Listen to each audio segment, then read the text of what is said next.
हम दोनों 12वीं तक एक साथ पढ़े हैं, तो हमारी पक्की दोस्ती थी। पारिवारिक संबंध थे। एक बार दोनों एक एग्जाम देने ट्रेन से गए और होटल में रुके। ट्रेन और होटल में क्या क्या हुआ। नमस्ते, मेरा नाम रियांश सिंह है। मेरी स्कूल फ्रेंड मानवी के साथ मुझे इंदौर जाना था।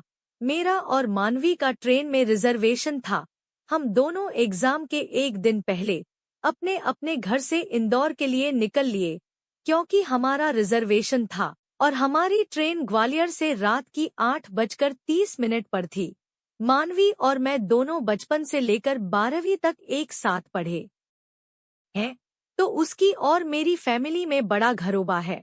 हम सही टाइम पर स्टेशन पहुंच गए और अपनी अपनी सीट को ढूंढ कर लेट गए। मानवी पढ़ाई करने के कारण थकी हुई थी, तो वो कुछ ही देर में सो गई।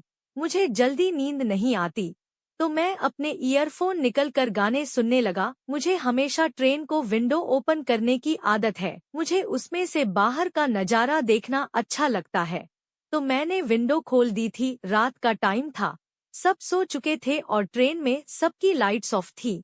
मानवी, जो मेरे सामने वाली सीट पर सो रही थी, उसने अपने कंफर्ट के हिसाब से क्रॉप टॉप और कैफ्री पहन रखी थी। वैसे मैंने कभी मानवी के बारे में सोचा नहीं था कि ये भी इतनी खूबसूरत है और ये भी मेरा एक ऑप्शन हो सकती है। लेकिन कभी उस पर इस नजरिए से मेरा ध्यान ही नहीं गया, क्योंकि मुझे उसे देखकर बहन भाई वाला एहसास होता था। ट्रेन की खिड़की से तेज हवा आने के कारण उसका टॉप उड़ रहा था। उसे देखते देखते कब मेरी नींद लग गई, पता ही नहीं चला। फिर जब सुबह हुई तो वो मुझसे पहले उठ चुकी थी। अब इंदौर बस एक स्टेशन दूर था। मानवी जैसे ही मुझे उठाने वाली थी, तो उसकी नज़र मेरे लोअर पर पड़ी। मानवी ने हंसते हुए मुझे उठाया। उसने प्यारी सी आवाज से कहा, रियांश उठो, इंदौर आने वाला है। मैं उठा तो मुझे समझ नहीं आया कि मानवी पागलों की तरह क्यों हंस रही है। मैंने उससे पूछा, पर उसने कुछ नहीं कहा। फिर मैं उठ गया और उससे पानी की बोतल लेकर गेट के पास लगे वॉश बेसिन पर कुल्ला किया, मुंह धोया, फिर वापस जाकर उसको बोतल वापस कर दी। वो अभी भी हंसती ही जा रही थी। मैंने झुंझला कर उसे देखा और पागल कहकर अपना सामान समेटने लगा। कुछ देर बाद हमारी ट्रेन इंदौर पहुंच चुकी था। हम उतरकर प्लेटफॉर्म से बाहर आ गए। वो अभी भी हंसते ही जा रही थी। उसकी आंखों में अलग ही शरारत नजर आ रही थी। मैंने देखा कि मानवी अब भी मुझ पर बिना बात के फालतू में हंस रही थी। मुझे बहुत गुस्सा आ गया और मैंने ठान लिया था कि इसको सबक सिखा कर ही रहूंगा।